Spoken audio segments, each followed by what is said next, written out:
My memories of Laos is really like a dream, and sometimes it's hard to grasp, sometimes it changes, but the biggest thing is I remember the feeling of it.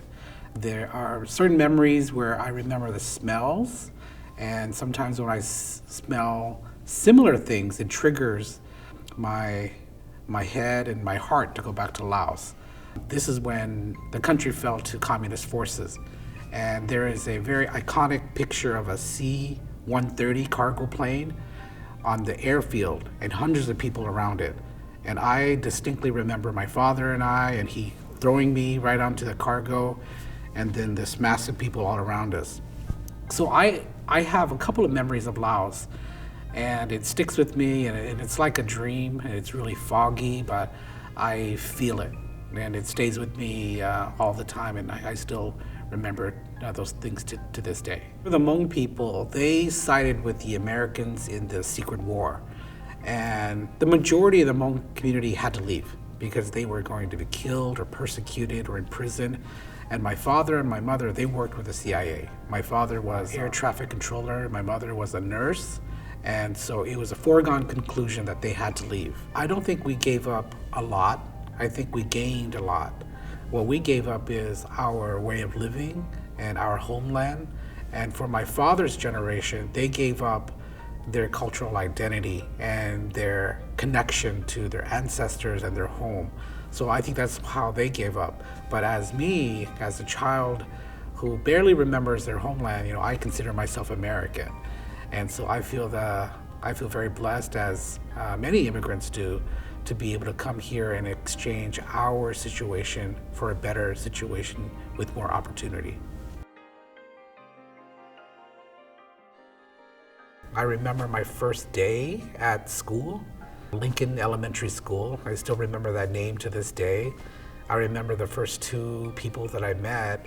One would be my childhood friend. Her name is Jackie, and she lived down the street from me, and she welcomed me to the school. And for some reason, I remember understanding them. And obviously at that time, I didn't know English, but through hand gestures or body language, I understood that they were very welcoming. And at that age, I didn't understand that they looked different from me, or I looked different from everyone else. We landed in a small town that was primarily made out of Dutch immigrants. So most people were tall, blonde, and blue-eyed. And here I was, a 5-year-old Hmong and Asian kid, probably one of the first Asian children in that city ever. And so I felt very welcomed by Jackie, and I believe the other girl's name was Sandra. My connection to art, and especially storytelling, happened very early. I can point back to two events in my life that really triggered this.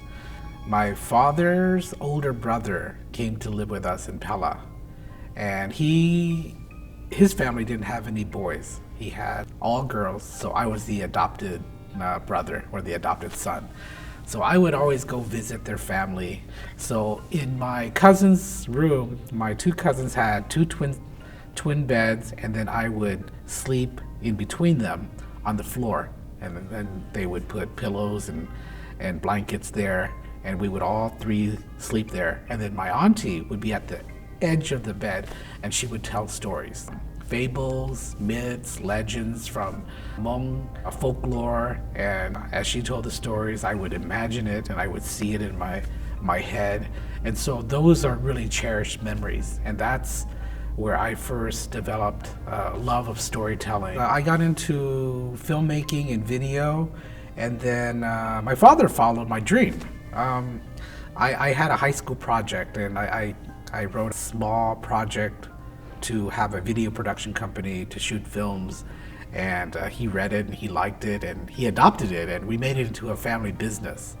And so we formed the first Hmong video production company. I am the executive director for Center for Hmong Arts and Talent. I've been really blessed to get all these dream jobs. I was able to be a producer for Ke Kong Xia, the Hmong television show, and then now I am the executive director for Center for Hmong Arts and Talent.